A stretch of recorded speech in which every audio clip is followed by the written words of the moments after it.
Assalamualaikum warahmatullahi wabarakatuh. Kita bahas pertanyaan selanjutnya. Ini lebih ke cerita, cuman tak tulis inti-intinya. Dok, saya mau cerita dikit. Dulu saya kelas 2 SMP pernah kecelakaan, tapi nggak bilang ke orang tua karena takut diomelin.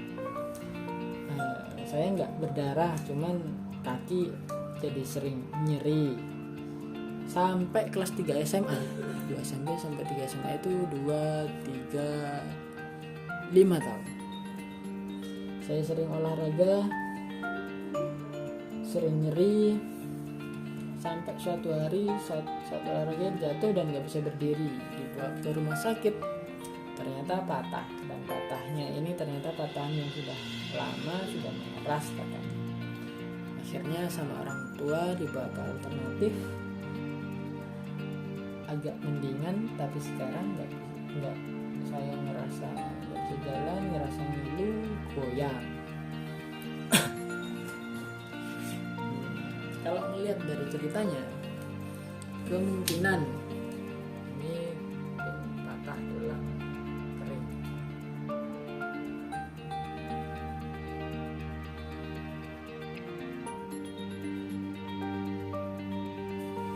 Patah tulang kering mungkin awalnya dia cuman retak,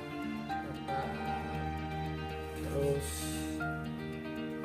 istilahnya patahnya nggak total, angkanya nyeri dan masih bisa dipakai aktivitas, tapi pelan-pelan ada celah di sini, dia nggak ketahuan, mungkin ada geser, ada celah, dipakai aktivitas, suatu saat jatuh patah.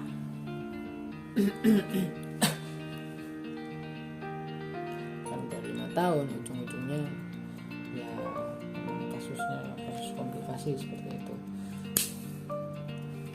Lalu dibawa ke alternatif, patah tulang udah 5 tahun, itu mau dibawa ke medis pun terapinya akan susah. Mau kita operasi pun kita harus buang tulang yang di tepi-tepian yang udah ngeras ini, kita buat fresh, dilukain lagi tulangnya biar dia keluar darah dan bisa disambungkan antara tulang yang atas sama tulang yang bawah.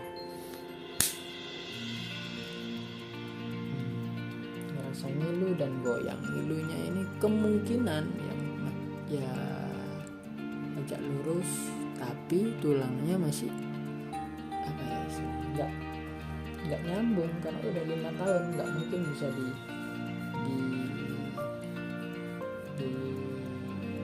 nyambung dari luar tanpa dioperasi.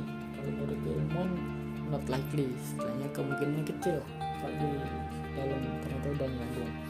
Jadi kalau pertanyaannya solusinya gimana? Minimal foto ronsen dulu. Dari foto ronsen kita akan tahu kondisinya terbarunya seperti apa. Kita bisa merencanakan tindakannya seperti apa. Tapi kalau melihat dari kasusnya, kemungkinan kita akan perlu buka, kita patahkan ulang di sini, patah, dibentuk, diluruskan, kita pasang plat. Mungkin akan perlu dipasang bone graft. Bone graftnya bisa diambil dari tulang pinggul atau tulang lain yang kira-kira nggak ada efek negatifnya. Jadi ya ada kasus seperti ini kita nggak nyalain siapa-siapa, cuman mungkin bisa diambil pelajarannya. Pelajaran pertama, kalau ada cedera apa-apa, meskipun ujung-ujungnya diomelin, lebih baik jujur sama orang tua, karena orang tua tahu yang paling baik harus diapakan. Minimal bisa dibawa periksa lah. Terus kalau ini udah lama dibawa ke alternatif,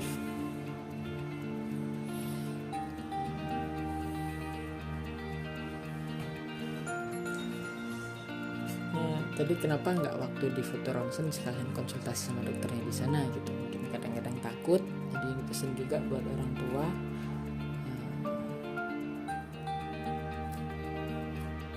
untuk penanganan baiknya banyak nanya, banyak baca, yang paling bagus yang mana, kenapa pilih alternatif,